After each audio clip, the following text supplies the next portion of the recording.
Hoje eu quero falar com você sobre os pródigos que saíram de casa, daqueles que se afastaram da família e da igreja, seduzidos por uma proposta colorida, atraente, mas que, iludidos, partiram de casa, saíram da igreja e mergulharam-se nas sombras espessas de um mundo que só tinha propaganda, mas não realidade. De uma proposta sedutora que não tinha conteúdo. E estas pessoas colheram decepções profundas, sofreram na mente, na alma, no corpo, os reveses das más escolhas e passaram por vales escuros, provas amargas, prejuízos enormes, até caírem em si e tomarem a decisão de voltar para a casa do Pai, para os braços do Pai. Eu quero trazer à sua memória esclarecida a história do filho pródigo, talvez a mais célebre parábola contada por Jesus. Jesus está conversando com os líderes religiosos e eles estão escandalizados com Jesus, porque Jesus recebe, come com pecadores, com publicanos, com gente que eles consideravam repudiadas, que não tinham a menor chance de serem acolhidas por Deus. E eles, os escribas, os fariseus, os líderes, se julgavam melhores do que os outros, mais santos, mais justos, mais merecedores do amor de Deus.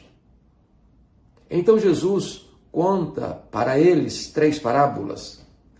A parábola da ovelha perdida, da dracma perdida e dos 2 filhos perdidos, um dentro de casa e outro fora de casa. Certamente, na parábola do chamado filho pródigo, o filho mais velho, em casa, trabalhando, com rigores, com disciplina rigorosa, representava os escribas e fariseus. O pródigo que saiu de casa, que desperdiçou os seus bens vivendo dissolutamente, e se envolveu com meretrizes, que enquanto o dinheiro tinha, estava cercado de amigos, em festas requintadas, mas ao chegar a fome, a crise,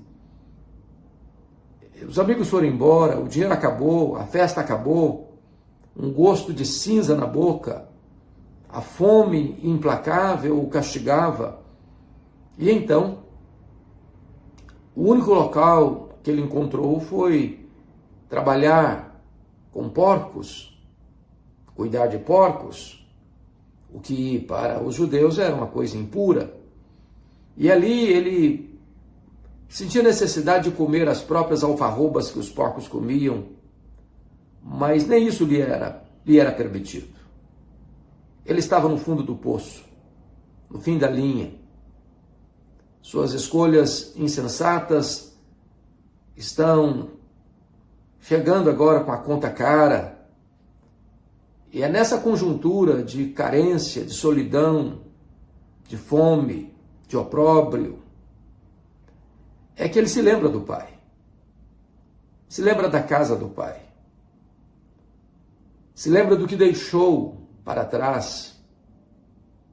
E recorda que na casa do Pai tinha pão com fartura. Então ele toma uma decisão. Levantar-me-ei e irei ter com meu Pai. E vou dizer a meu Pai que eu pequei. Pequei contra o céu, pequei diante dele. Não sou mais digno de ser chamado filho, mas se me receber pelo menos como um dos trabalhadores, isso já me trará alegria ao coração. E diz a Bíblia que ele se levantou e se foi. De longe seu pai o avistou, e correndo o abraçou, o beijou, e deu ordens antes que ele fizesse todo o seu discurso de quebrantamento, arrependimento. O pai não esperou que ele dissesse: me trata como um dos seus trabalhadores, mas mandou imediatamente trazer a melhor roupa, a sandália nos pés, o anel no dedo. Imediatamente mandou também imolar o cevado, preparado para uma ocasião especial, e declarou: vamos festejar, porque este meu filho estava perdido e foi achado, estava morto e reviveu. Essa é a história de tantos pródigos que, por insatisfação e por ingratidão, abandonaram a família, deixaram para trás pai, mãe, família, irmãos, amigos, e se embrenharam num mundo de aventuras, cujas propostas de prazer eram tão eloquentes, na expectativa de que vai preencher o vazio do coração com festas, com bebidas, com aventuras, com experiências arrebatadoras. Mas estas propostas podem até, por um momento, ludibriar o coração. Salomão, o rei mais rico de Israel, num dado momento da vida, quando o coração se deixou seduzir por tantas mulheres, por tantas aventuras, por tantas propostas, foi buscar a felicidade, primeiramente nas festas, na bebida, nas riquezas, nas múltiplas realizações, na música, no sexo, na fama. Ele bebeu todas as taças dos prazeres. Ele curtiu todas as aventuras da vida. Ele jogou para dentro de si baldes de prazeres. Mas o que ele colheu foi frustração. Tudo aquilo não passou de vaidade, bolha de sabão, neblina, vapor, nada. Assim aconteceu também com o pródigo. A festa acabou. O dinheiro evaporou. Os amigos foram embora. As amizades de taberna não duram na crise. E esse moço ficou só, num país distante, passando necessidade. Essa é a história de tantos que abandonaram a casa de Deus, achando que a igreja é um lugar muito restrito, muito tacanho, sem espaço para as aventuras, e tentam então nas bebidas, nas drogas, no álcool, nas noitadas de prazeres carnais, para descobrirem que tudo isso é um brilho falso, é uma promessa que não se pode cumprir. Porque tudo que se joga para dentro do coração não satisfaz, não preenche o vazio, não acalma os vendavais da alma, não aquieta o coração. Talvez você que está aí me assistindo agora seja um desses pródigos. Talvez você, lá na infância, foi criado no Evangelho, recebendo instrução bíblica, conhecendo a verdade, bebendo o leite da piedade desde a sua infância. E talvez você, por uma razão ou outra, por uma influência ou outra, se afastou. E quanto mais você caminhava, mais você se afastava. Mais você se envolvia com coisas que sabia não serem certas, mas a sua consciência já estava um pouco anestesiada. E quanto mais você se mexia, mais preso ficava. Eu quero dizer a você que está na hora de voltar. A casa está aberta. O pai está esperando. Um banquete está sendo preparado. E eu gostaria agora de recomendar a você a voltar-se para o Senhor. Porque nele há esperança. Ele tem vida e vida em abundância. Só Ele pode preencher o vazio do seu coração. Só Ele pode dar verdadeira festa para a sua alma. Porque é na presença de Deus que tem plenitude e alegria. E é na sua destra que há delícias perpetuamente. O pródigo enfrentou 4 fases na vida. A primeira fase, ele estava na casa do pai e era feliz, mas nem sabia disso. Era uma felicidade inconsciente. Ele tinha o pai, ele tinha o irmão, ele tinha a casa, ele tinha pão com fartura, ele tinha amizade, ele tinha apoio, ele tinha abrigo. Ele tinha tudo o que ele precisava para ser feliz, mas ele não valorizava nada disso. Há muitos filhos que estão em casa e não valorizam a casa do pai, a presença do pai, o amor do pai, o cuidado do pai, a mesa farta do pai. Jogam tudo isso fora por uma migalha de prazer irreal, inexistente, que engana o coração, que falseia a verdade, que ludibria a mente, que destrói a vida. A segunda fase do pródigo é no país distante.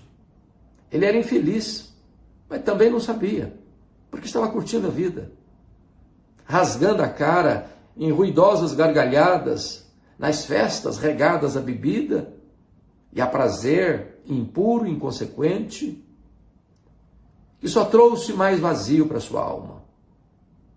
Há muitas pessoas que acham que são felizes, porque estão cheirando cocaína, porque estão fumando uma pedra de crack, porque estão nas noitadas, nas camas da promiscuidade sexual. E eles estão tão envolvidos, e eles estão tão encantados com tantas aventuras, com tantos prazeres imediatos, que nem param para refletir que tudo isso só aumenta mais o vazio, só aprofunda mais o abismo, só alarga ainda mais a angústia. Acham que são felizes, mas não o são. Porque o pecado é maligníssimo. Ele leva você mais longe que você gostaria de ir. Ele retém você mais tempo que você gostaria de ficar. Ele custa um preço mais alto do que você gostaria de pagar. O pecado é uma fraude. O pecado promete o que não pode pagar. O pecado promete a você que vai lhe dar prazer e lhe dar desgosto. Promete a você que vai trazer liberdade e escraviza. Promete que vai dar vida e mata. O salário do pecado é a morte. Então, lá no país distante, o pródigo pensou que era feliz, mas não era. Porque a felicidade não está no território do pecado, mas na terra da santidade. É na presença de Deus que você é feliz, verdadeiramente feliz. A fonte da felicidade está no próprio Deus. Quanto mais comunhão com Deus você tem, mais feliz você é. Quanto mais longe de Deus você anda, mais tristeza você colhe.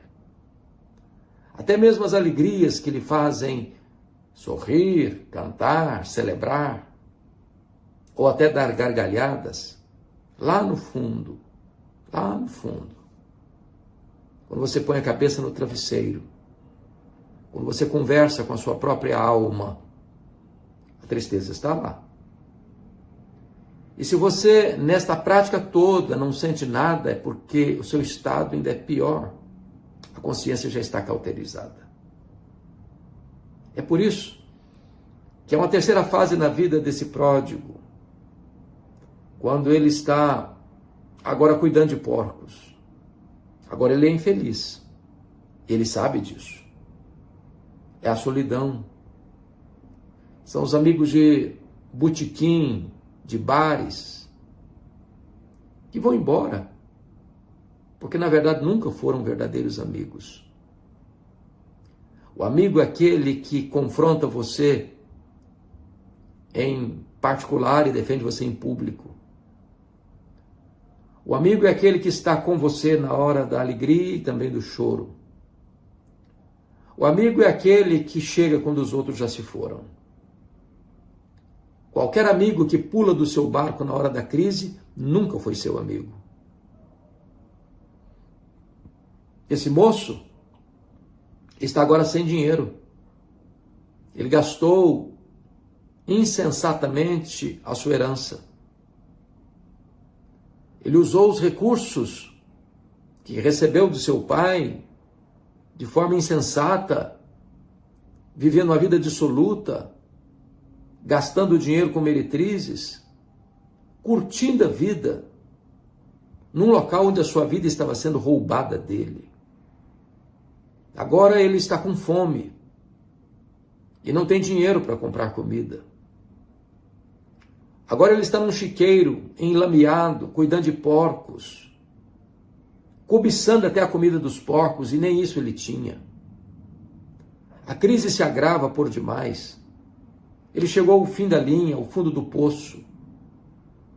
Sua vida está arruinada. É assim que o pecado faz. É assim que o diabo faz. Promete mundos e fundos e não entrega nada. Porque ele é mentiroso, ele é enganador, ele é maligno. Ele veio para roubar, matar e destruir. Então, vem a última fase na vida deste jovem, do filho pródigo. É quando ele toma a decisão de voltar para a casa do pai. A vida é feita de decisões. Você não precisa continuar no caminho do erro porque um dia você entrou nele. Você não precisa viver com o pescoço na coleira do pecado, dos vícios, das mazelas da vida, porque um dia você se matriculou nessa escola maldita e a sua vida foi sendo arrancada de você gota a gota. Você não precisa viver na lama. Você pode tomar uma decisão. Como aquele pródigo tomou, ele, caindo em si. Ele disse: na casa de meu pai tem pão com fartura. As memórias que ele tinha da casa de seu pai não era de um pai opressor, não era de uma casa de escravidão, mas era uma casa de pão com fartura. Então ele tomou uma decisão ousada, corajosa, necessária. Levantar-me-ei, irei ter com meu pai. É hora de você se levantar. É hora de você romper com a prática da bebida alcoólica que está escravizando você, destruindo a sua vida, destruindo o seu casamento, destruindo a sua família, destruindo a sua paz. É hora de você fechar a porta das drogas que têm destruído sua mente, suas emoções. É hora de você parar de cheirar cocaína, de você parar de usar crack, é hora de você parar com todo tipo de prática que vai destruindo a sua vida e arruinando a sua alma eternamente. Tome a decisão, levantar-me-ei, irei ter com meu pai. E ele não apenas planejou, ele não apenas desejou, ele tomou essa iniciativa, porque você não é o que você pensa, você não é o que você fala, você não é o que você promete, você é o que você faz. Tome a decisão, levante-se agora. Deixa para trás o que está destruindo a sua vida. Pegue o caminho de volta para a casa do pai. Volte para a sua família. Volte para o seu cônjuge. Volte para os seus filhos. Volte para a igreja. Volte para Deus. E diz a Bíblia que esse filho ensaiou um discurso. Ele ensaiou o que iria dizer ao pai se encontrasse o pai. Pai, eu pequei contra o céu e diante de ti. Eu já não sou digno de ser chamado teu filho. Trata-me, entretanto, como um dos teus trabalhadores. E ele foi ensaiando esse discurso na medida em que voltava para a casa do pai. Mas nem sabia ele que o seu pai o aguardava, que que o seu pai tinha os olhos na estrada, aguardando o regresso do filho, guardando lá em casa anel, roupas novas e até mesmo um bezerro cevado para um dia de festa. E quando esse filho aponta na estrada maltrapilho, sujo, nauseabundo, mal cheiroso, o pai corre em sua direção, o abraça, o beija, e o filho começa a fazer o seu discurso de confissão, e o pai o interrompe, não permitindo que ele completasse a frase: eu já não sou digno de ser chamado teu filho, e manda trazer de imediato roupa nova, sandália para os pés, anel no dedo, dizendo: você é filho, você é herdeiro, eu estou aqui, eu sou seu pai, e você é bem-vindo à casa do pai. E mandou imediatamente os seus servos imolar o bezerro cevado para uma grande festa, com muita música, com muita alegria, e justificando: vamos celebrar, porque este meu filho estava perdido e foi achado, estava morto e reviveu. O amor de Deus por você é eterno. Ele amou você com amor eterno e quer atrair você para Ele com cordas de amor. Não importa quão longe você tenha ido. Não importa quão profundamente você tenha caído. Hoje Deus quer abraçar você, beijar você, receber você de volta. E a Bíblia diz que a festa diante dos anjos de Deus lá no céu por um pecador que se arrepende. Hoje vai ser o dia da sua restauração, da sua reconciliação, da sua volta para os braços do Pai. A volta para a casa de Deus. E então você desfrutará de uma alegria indizível e cheia de glória, de uma paz que excede todo entendimento. Você terá alegria de saber que o seu nome está escrito no livro da vida, que o Espírito Santo habita em você, que você é membro da família de Deus, que você é herdeiro de Deus, co-herdeiro com Cristo, que você é herança de Deus, a menina dos olhos de Deus, a delícia de Deus, em quem Deus tem todo o seu prazer. Volte, filho, volte. Há pão com fartura na casa do Pai. Há uma festa aguardando a sua volta. Há perdão para você. Há recomeço para você. Há restauração para você. Não demore mais. Rompa com tudo aquilo que escravizou você, porque Jesus é o libertador.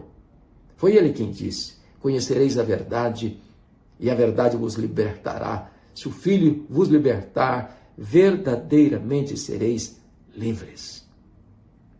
Que Deus abençoe sua vida. Que Deus abençoe seu coração. É hora de voltar. Não demore mais.